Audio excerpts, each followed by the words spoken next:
Hi, I'm Ella. I own and run a streetwear brand called Ella Jane that I started up when I was 14 years old. So I was born and raised in Cambridge. I live on a horse stud with my parents they're both in the racing industry, so there's quite a lot of like fashion and everything involved. That's where I kind of got my inspiration from. But yeah, just living in Cambridge. I studied over in Scotland for a little bit, and that's kind of when I decided like I wanted to do fashion, because everyone over there, they just had the coolest clothes. Like I'd never seen it like that before. Like there was a fashion room there, and I'd never taken fashion in New Zealand before. So like I kind of like incorporated my art and like my interest for fashion into like the same thing. I definitely wanted to be an artist when I was younger, but didn't really see myself becoming a famous artist, if that makes sense. So I wanted to have a fashion label instead. I feel like that'd be cooler. So there's like a little story behind it actually. I got a tattoo, and then my mum wouldn't give me any allowance or anything because she was like, no, you got a tattoo. So, and then I couldn't get a job, so I needed money because like, I was 14, no one would hire me for literally anything.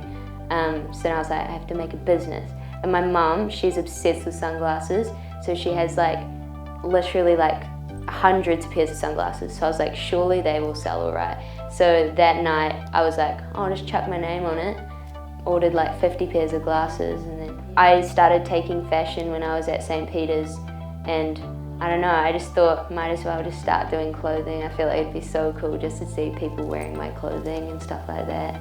My biggest challenge in business would probably be getting like negative feedback from people.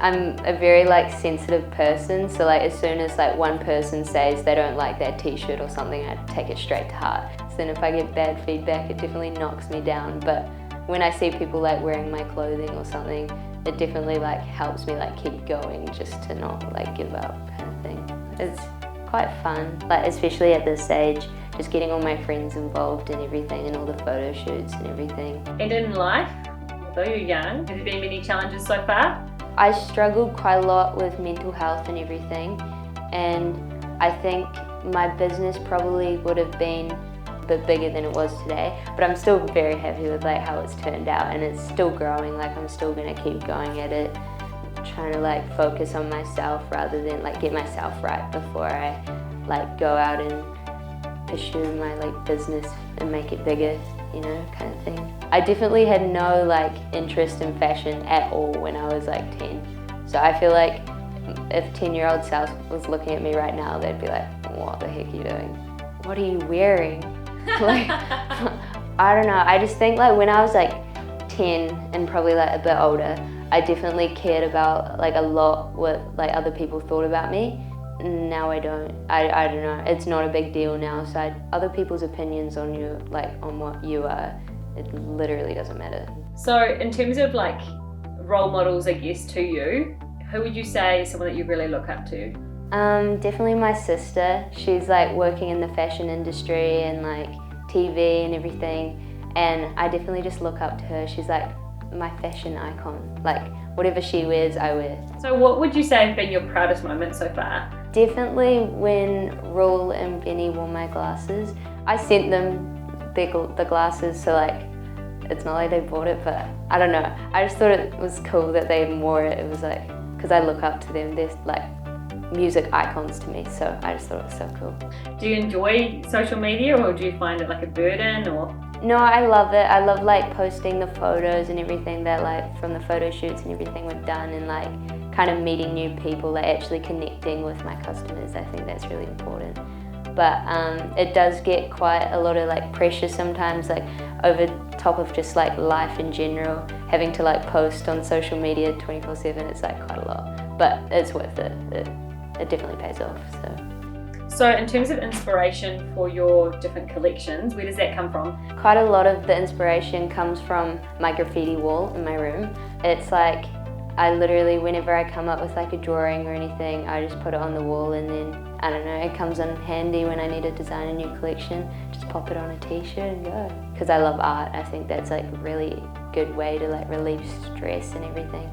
So I just put it all on my wall. Running a business is not as easy as I thought it was going to be, and it definitely takes a lot more time than I thought it was going to take. I think my biggest life learnings would probably be just to like not care what other people think, and like don't try to change yourself to like fit into what society wants you to be, you know, because you can't really change yourself, like you are who you are. So some advice that I'd give to someone if they wanted to start out when they were young, it would probably be just like definitely choose something you're passionate about, because I've like basically my whole life is my business at the moment.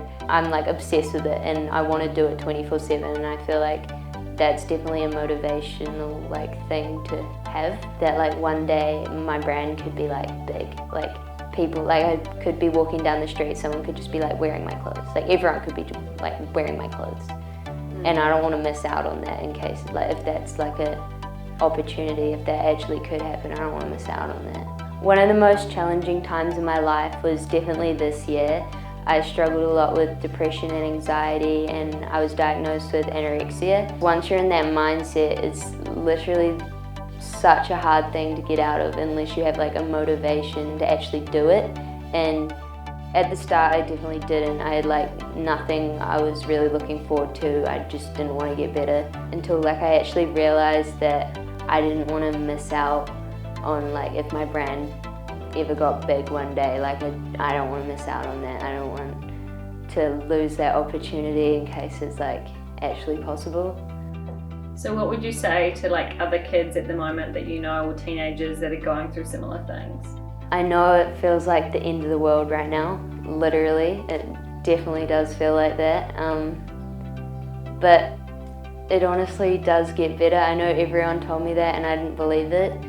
But you just gotta keep going, and it's terrible. Like you wake up every day and it's just horrible. Every day like gets a little bit better if you just like keep trying. It'll all build up, and then you'll have like a really good day, and then the next day will be really good, and then all of a sudden all your days will be good.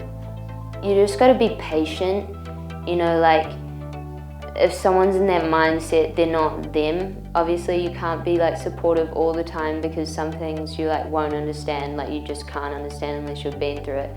Let them know they're not alone, because it is horrible, you don't want it. People with eating disorders, they kind of like, they have a mindset of like that's what they want. Basically like your whole world is just like a complete lie. There's like a voice inside your head that you think is your voice, think that's what your thoughts are actually like. It makes you like terrified. Like I remember like crying with my parents just because I thought that I looked really big, like compared to other people. I thought that I looked way bigger, and I was like severely like very thin, like very sick, and you just can't see it. It's just like once you're in that mindset, no one can tell you otherwise. It's just like, it just makes you keep going. So what was the thing that did stop you? Definitely when I wound up in hospital for a week, that was a bit of an eye-opener. I was convinced that my mum put me in the hospital. I think after that, after talking to the nurses and stuff, like them actually like telling me that I was really sick and that they weren't lying to me, I think that definitely like made me realize that there was a problem, because you don't get put in hospital if you're not actually sick. Like that's stupid. Well, thank you so much for spending the time to have a chat with me today. I just think that, you know, a lot of young people that are going through similar challenges or want to start their own businesses will definitely find this really inspiring. So thank you so much. That's all right. Thanks for having me.